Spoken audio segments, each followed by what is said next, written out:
Hi, I'm Seamless, and here I am doing again viewer track reviews, live streaming it even.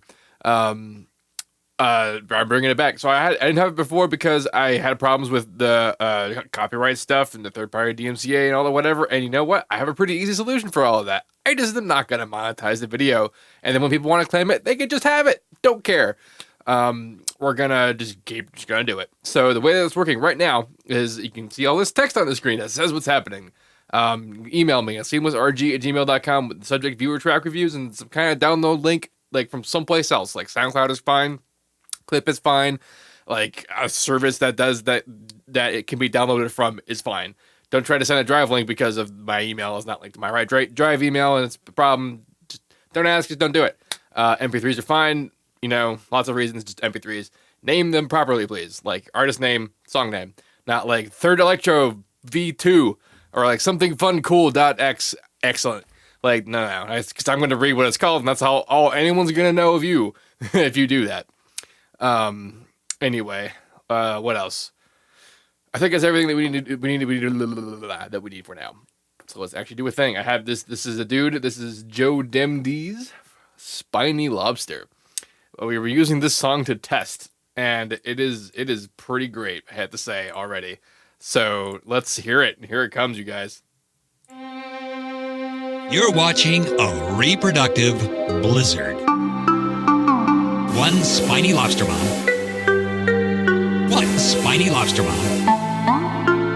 is giving birth and sending her children off into the world. In this case, the waters off the coast of Florida. Her pleopod has a bellows-like action that rockets her young ones out into the ocean. About 700,000 hatchlings in all. It's a cloudburst of life, a great barrage of vitality swarming into the ocean. But what looks beautiful to us looks like dinner.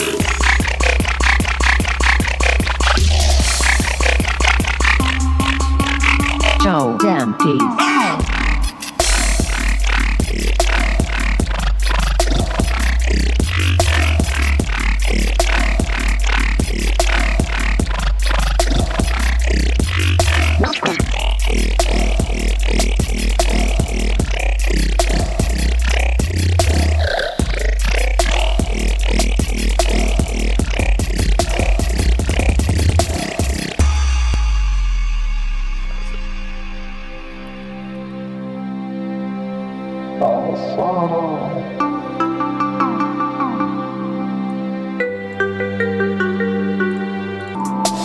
In this case, a great barrage of vitality swarming into the ocean. But what looks beautiful to us looks like dinner.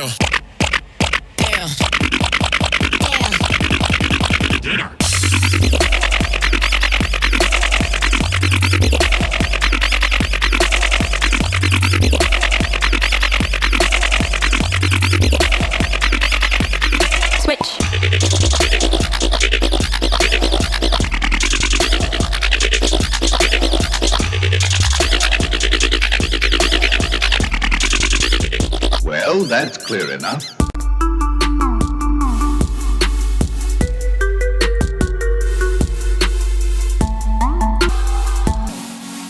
Okay, well, I like in the guy's in the chat and he's saying that it's his first song, and for a first song, that's pretty magnificent, I have to say. Like, not even to talk about like what my first song sounded like. This is pretty much everything right about what this kind of song is. It's got everything in it that just about everyone I've ever had a lesson with who was that kind of new asked about. You know, it asked lots about like they would ask. I said it. They would ask lots of questions about like, you know, the arrangement of things, and this is pretty much perfect everything arrangement. Like this drop, like timing and like I was clicking around here because after I heard this, I was kind of like, okay, I got what I want out of it. And then I just kind of came back in here, and then I heard the vocal stuff in here. I was like, oh, he changed it. And then I listened to more of it. I was like, oh, he changed it. And I listened to this part, and I was like, wow. Like the sensibilities of the rhythm going on in here is great. Just because it feels either if you didn't want to do this, you at least knew how to get this out of what you had, which is a pretty decent skill in and of itself. So the biggest problems with this song is everything that wasn't in here, and like I also say, the sound design was cool, but like it was sparse for being so farty. Like it needed some top end, like almost white noisy kind of stuff to kind of counteract how like wet it sounded, and especially because it was like the only sound. Like the mix works for it just because not a lot of stuff's happening around it, but then after like a minute and a half of that, that's a lot to just have to deal with. And then we come to You're watching. and like the middle bits, every other part of that, like the sensibilities that you were demonstrated during these parts were not there. So if you had a question of like where you want to focus, I'd say you've got drops down, you've got like I could see this clear as day sub going on. You've got pretty decent leveling and like mastering chops even, which is pretty impressive. You focus on everything else. Focus on the melodics, the arrangement of the in between bits, because that'll turn your songs from being impressive tech demos into being songs. Not I mean.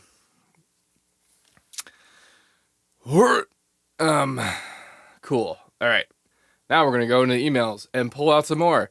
And I'm going to use a cool feature that XSplit has now since the last time I've done this, which is that I can pause the recording. So that means the next time people on YouTube see this, it'll just be the next song. And we're back with another track.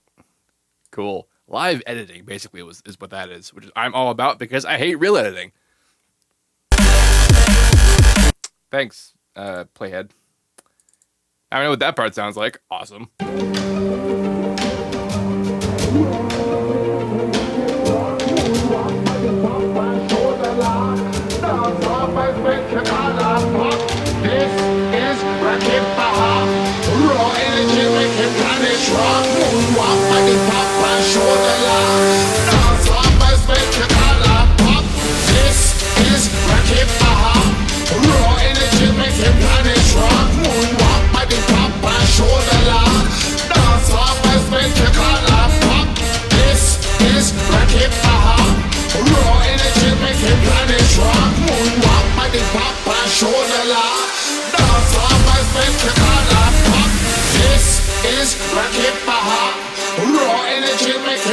Rock, moonwalk, body pop, and shoulder lock. Dance on by make your collar pop. This is rock hip hop. Raw energy make your planet rock. Moonwalk, body pop, and shoulder lock. Dance on by make your collar pop.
This is an excellent track. Like I love this pendulum sort of feel. I've always loved that particular vocal style with this stuff as well. So it's all hunky dory.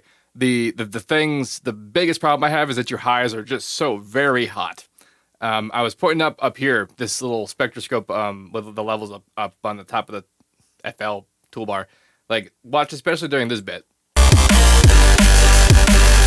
See how it's like completely flat all the way up there.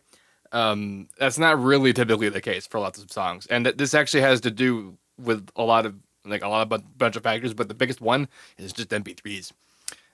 You know how we're sometimes when we look at like an MP3 inside Edison, you'll see that like just the top edge of it is just gone.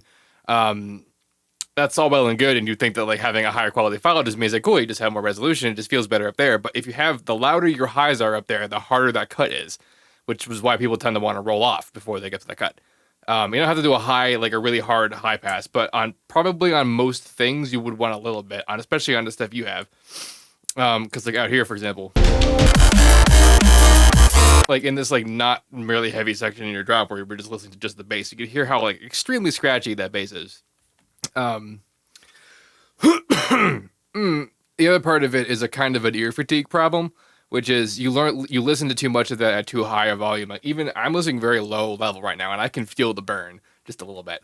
And so if you're listening and mixing that like a lot of hours, a lot of days, you probably have hearing damage. You probably already had hearing damage because every human has hearing damage past the age of 5. But or your listening setup, your speakers are not properly representing your highs, so you're overcompensating as hell to make it feel the way it's supposed to you. You can solve that by being against things that are mixed the way you know are right. Like even compare this to like the pendulum stuff, or anyone that does whatever pendulum did back then. Now, like compared to what they do and look at their high end spectrum and compare it to yours, and you'll see a huge difference. Other than that, though, this is perfectly lovely. This is a wonderful example of this kind of stuff. You've got the right sensibilities for like the drums and heavy hitting and the side chaining of everything and the separate subs, and the melody is great and even the progression is great. That it was the same thing twice was a little boring, and like there was some variation in there, and I heard it and that was cool, but it wasn't enough to be like I'm not listening to the same thing twice. You know what I mean? And like this is excellent like DJ fodder, which is to say like really only going to get one drop out of it anyway. So who cares? But worked out. Moving on to the next track. And we're back. This track is crap, I just put it in there and now I can't. I didn't see the thing. I just downloaded it. What the hell was it called? Indie, I guess. By Sam Winton. Here it comes.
I listened to that whole thing.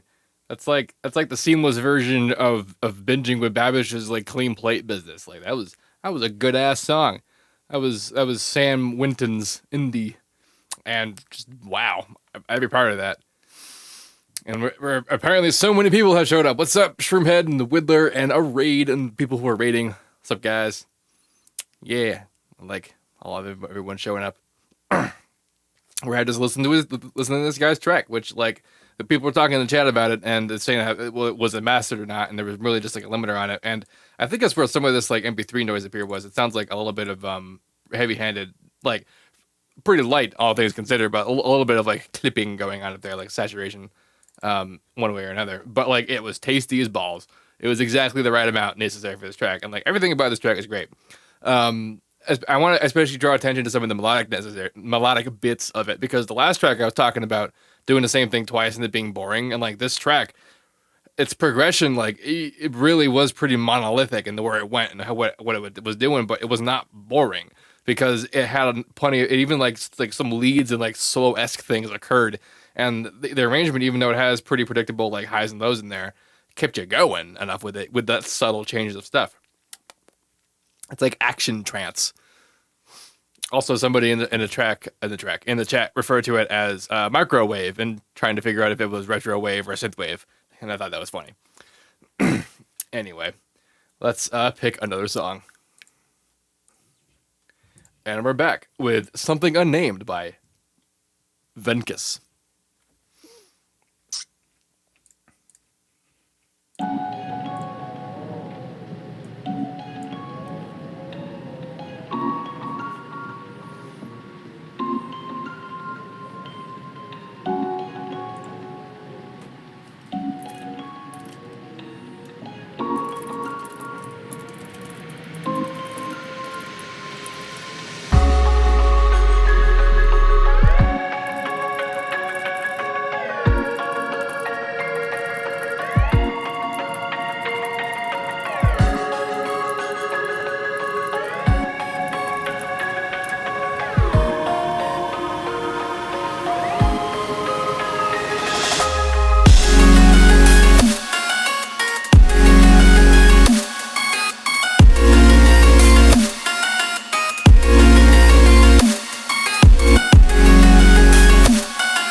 So I was actually I had this whole window open up here because let's do this is a wonderful example to go over how my setup works right now. So here's my mic coming in, and the way that this routing Oh boy, okay, it's going out 7-8. It's going out 7, just one of them. It's going into a completely separate computer, running into a completely separate audio interface, it's running in through FL, coming back out of that interface, coming back in through input 1, 2 right here. And then input 1 and 2 is going into input 5 and 6, which is going to yet another computer's own audio interface, which is the one you're hearing right now that's getting streamed to you. It's being added together with the mic, with the live from the FL audio. And I guess I've been running a lot of these kind of hot, but it's hard to judge because there's a lot of preamps involved. But I was running a little hot, and I turned it down, and that's why it sounds better. Explaining that much. And I'm tempted to give you a play again of this guy's drop here because like this is a really well done track. And you might think I'm about to harp on this dude's highs, but you're about to find out why I'm not.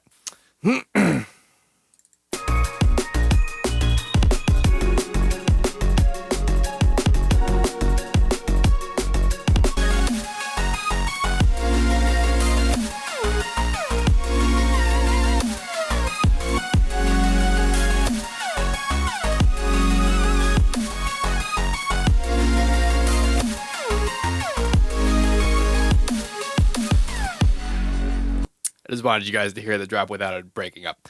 Anyway, the music. I was going to say something about my setup. Right. So the hoops and someone in the chat was mentioning how ridiculously complicated it was. The idea of having just the one voice computer is that eventually I'm going to have effects on my voice and stuff that I'm going to trigger in real time and stuff like a freaking soundboard that like old school radio hosts used to have. And like, I don't want that to impact recording or performing like stuff. So that's gotta be its own thing. That's why it's a separate computer now. Anyway, this track and why I don't really want to care about, like why I'm not really going to harp on the highs is because it actually balances it out with the rest of the stuff, which is super hard to do. And this mix is a super even I'm again listening to it very low, and my system's like shortfall is that the bass's representation isn't super great. So like if I hear a lot of bass, it usually means there's way too much bass. But this is the exact amount of bass this track has to have. And like it's because it's so hard and so heavy like that, like it's basically even with the highs. And you think that'd be a bad deal. But the reason why this kind of squashedness works is because you're not supposed to listen to it that high. You're not supposed to listen to it loud enough for the highs to be that loud. And you're supposed to be able to hear it with the highs being at the clear level, and everything else is supposed to be loud enough to back it up, which is where all the burning and saturation and separating and subs and sidechaining and crap we are doing to add together to make that possible. Because otherwise it's impossible. And this track does it. It does it really well, and it even does it to the point where like this really, really heavy sub isn't even really like distorting things a lot. Which usually what happens when that stuff gets squashed so perfectly together like that. We're hearing the snare and things reacting to each other in a way that isn't like destructive, which usually happens when I tend to do that stuff. Like this is the stuff that I have to like contend with to make like those certain frequencies shine. And like this track being more melodic and bright and niceness, like I think it helps. Especially these areas that are like quite light. But again, that they're still loud. They still hit so hard, which means that you don't have to listen to it loud enough for the high stuff to burn you. Which is great, right? Isn't that weird how that works out, like relatively speaking? Like this is really one of the reasons people like talk about the comparisons between super undynamic things like this versus super dynamic things like the track we listened to beforehand, where like if we listen to this track at the level of the other track that would have sounded good, this track wouldn't feel all that great. I'm explaining basic dynamic range, and everyone who's here already gets that idea. Anyway, I like this track a lot. I actually don't. I'm fine with how loud all the stuff is. I probably wouldn't listen to too much of this too much in a row because it is very intense. But for like what this is being this intense, it is extremely well done. So good job. Moving on, and we have a new track. This one is called Real Music by Evan.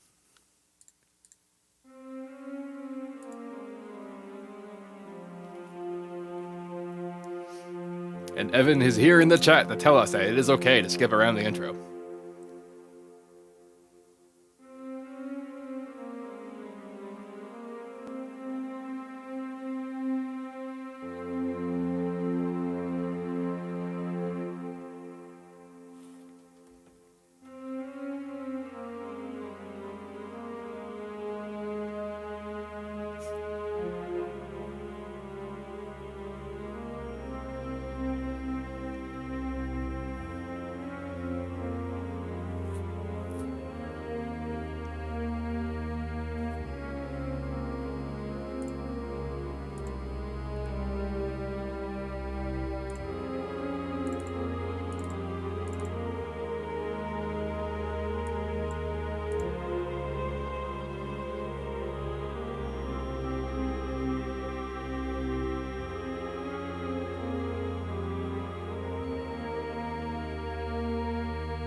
Wow.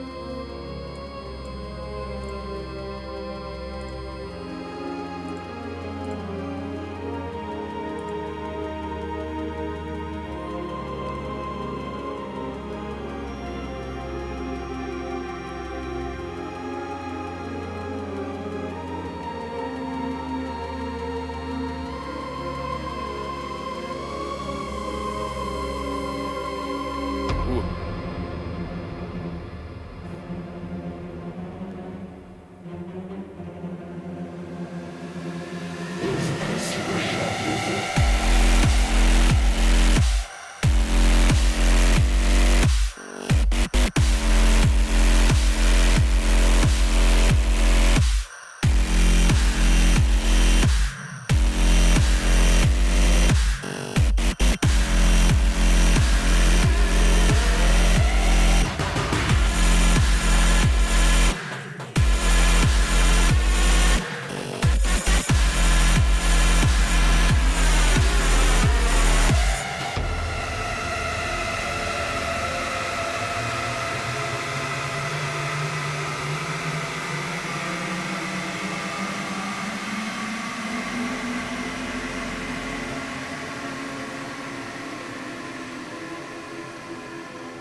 All right, I would have done this first.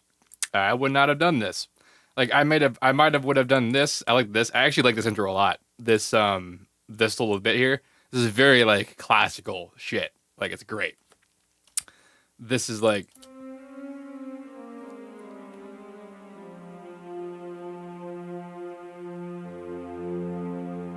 that's awesome. Like just that phrase right there existing at all in a song like this is awesome. Like I'm all about that. This took way too long. You already knew that. This was so loud. These high frequency, like you could see them up here. Like this hurt. Like, and I'm on low ass level. Yeah, this could have been like, especially for like how loud this part ended up being. Like that could this just doesn't. But like I don't think it would have felt that loud if it was this section. And you know what? It didn't. When I was poking around up there, I didn't really hear them, and it's because they were balanced enough with stuff that was there for them, to work. I have to imagine you mixed that part and then mixed that stuff with that stuff for that part. Doesn't really work out so well by itself like that. I just turned them down and volume. They're fine doing what they're doing. Like I actually thought that stuff in here was starting to ring around. Like it didn't sound like a note. It sounded like electrical failure. What else? Is that the FL strings and sound font? It almost sounded like it up until like near the end there, and then like this section, like is this section like how different is the parts that made this versus this? Like, I ask because that's a pretty big change from like not very realistic sounding stuff to like. I mean, I guess that's just like the synths and things. Like, even isn't that weird that like your synth stuff sounds a little bit more realistic as an orchestra than your orchestra does?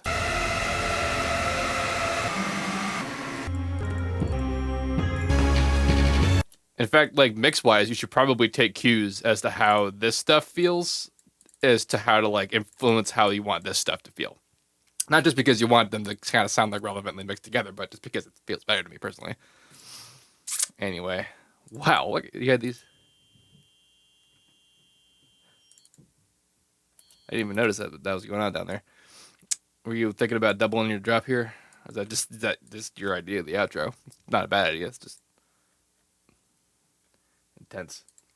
Yeah. So, I a for effort and creativity stuff. Like this is like score level goodness in terms of the content you have. The mix is the only thing keeping like it from being tolerable to me. This stuff is the real culprit. The real culprit. Everything else is dopeness though. Everything else is dopeness though. Moving on to the next track. And we're back with this track called Chocolate from SeamlessR. SeamlessR? Is that how I pronounce it? Pretty sure. Yeah, here he is in the chat. He says, "Oh no, I regret everything." So here we go.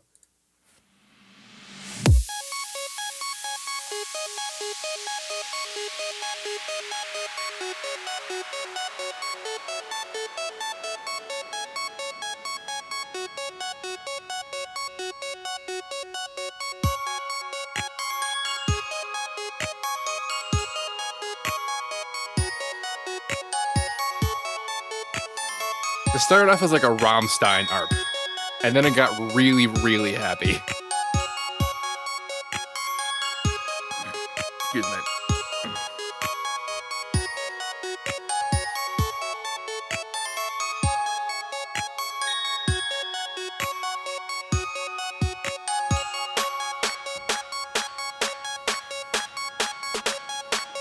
We're gonna zoom in for this shit.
It's so loud. That is just so unbelievably loud in high frequencies. There's either like a monitoring problem or like a hearing damage and high frequencies issue like with today going on or something. I don't know, but this is it's excellently mixed. It's just very bright. And honestly, like the main chord thing here is fine for how loud it is in the highs because it's diffused. The noise is nice and it's not sharp. It's not like a saw wave like that's just like hot all the way up there. But when that lead came in, that is way too sharp for being that high frequency, like that loud. That's like you're matching the loudness of these things is as loud as like your kick and snare, and the nonlinearity of our ears means that is like super hot. Although I have to imagine if you've probably turned it down and it probably didn't feel as good to you. So that's my recommendation though. Yeah. Soothe TM. Super hot. Super hot.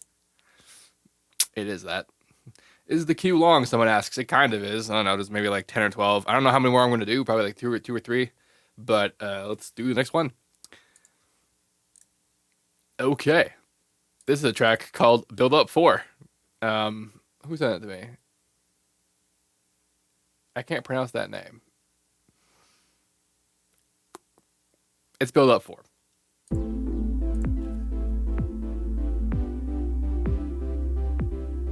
Oh, okay. Ikusa GT. I thought that was all like in like the GT was in your name, so I was confused.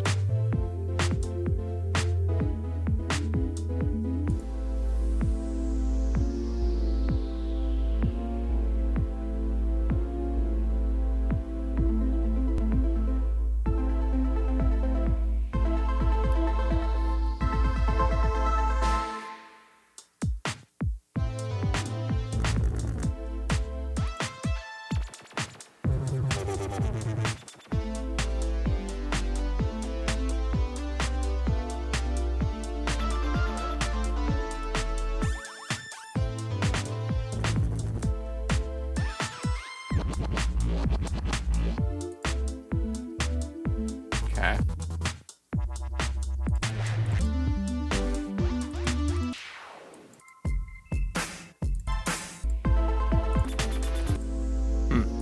All right, so this is a very like savant-esque track, like his sort of style of like, electro-esque stuff. I kind of like this bit. And it's because it felt very strangely like if John Williams were to make an EDM track, this is what he would do. And like that's not necessarily like it just kind of sounds like his idea, like, oh, we're making a sinister build up, and then he does kind of like a orchestrated version of it. It's kind of nifty. But as for I this part made sense.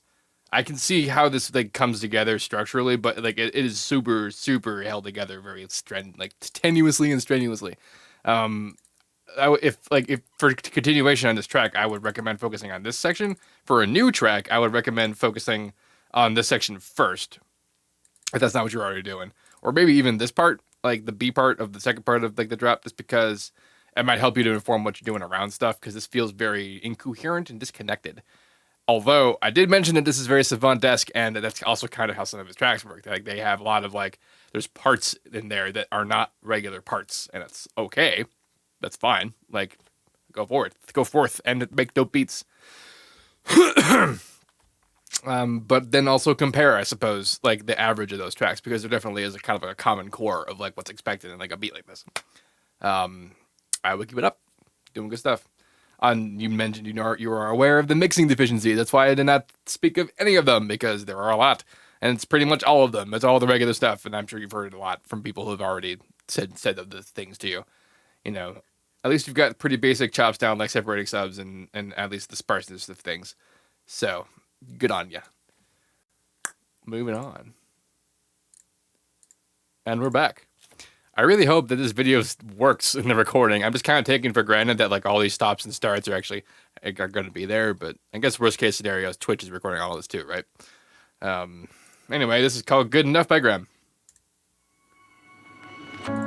You always say to me, not good enough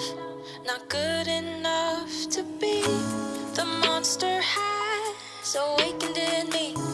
This time is gonna be the time you tell me. Finally, I dream it every night. The only thing that's right, my words in your eyes. Fall for me. I wonder what it's like to hear you tell me I need you, babe.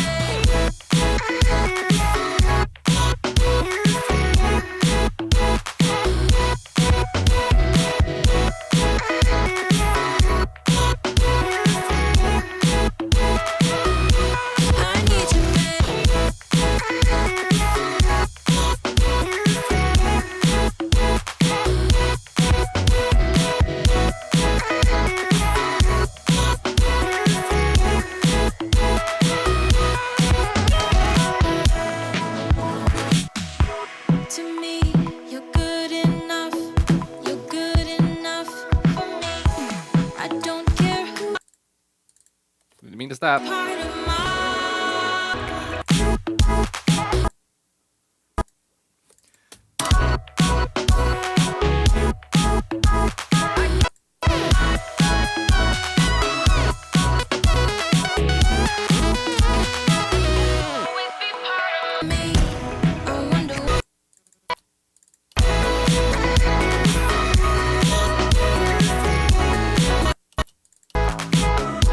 All right. So I really like this choppiness, like this especially from like there basically was no build up into the main bit. Like there was basically what people assume to be a typical intro, from which there's a breakdown and then a build up. It just kind of went straight into.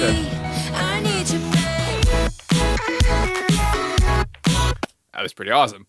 I love the hell out of this lead riff that I don't listen to half of.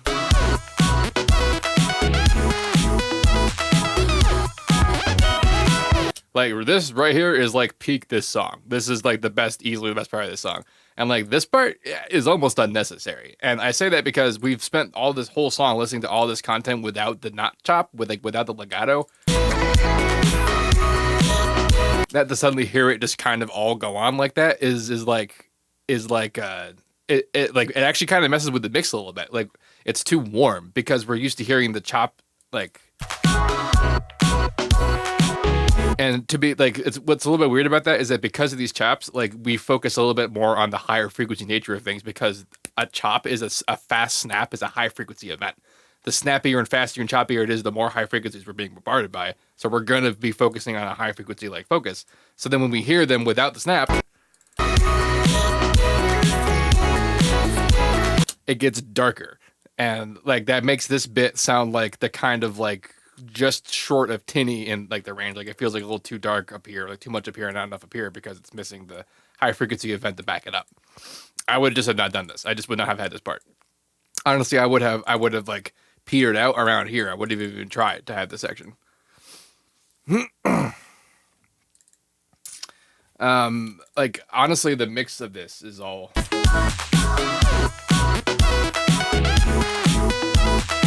like it's awesome. Like that was just me hearing it at full volume, and like it's pretty much on point. It's just that like the balance that's achieved here is very difficult to maintain with the stuff performing it in different locations without the lead in there, especially, and then against all these chops here. And like really, by the time we've gotten to this point, the song has made its point. And like this is the best possible way to end it too, because like we've already gotten the main riffs like kind of niceness to it, and now we're building on it with this like kick ass lead, man. This is a nice line.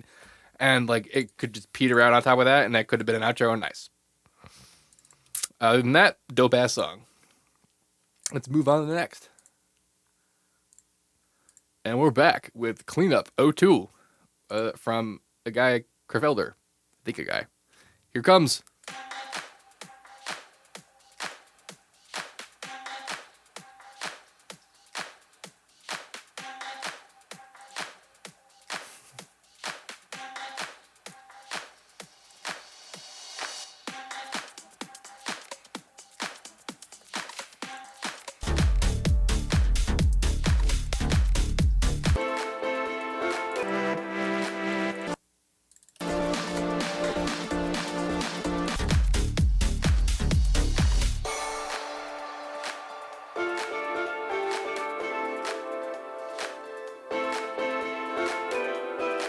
I'll give this intro a fair shake.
All right.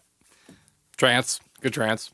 I liked this sound in this beat bit here, the bass, but like it was almost completely lost when everything else came in. Like I can hear it in there if I try to hear for it. And but like I really kind of wanted to be that little bit that present, you know, like with this stuff too.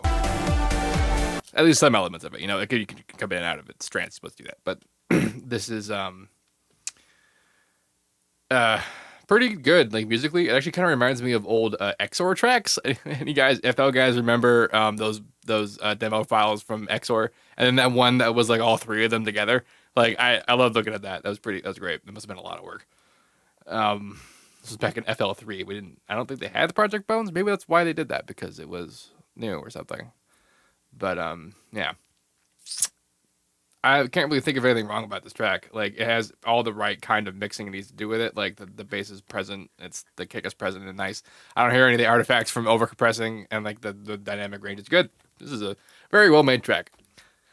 I can't even really say if it's a good track though. Like I'm not a trance guy, so I wouldn't really listen to this recreationally. But people who like trance, I have to imagine would like this.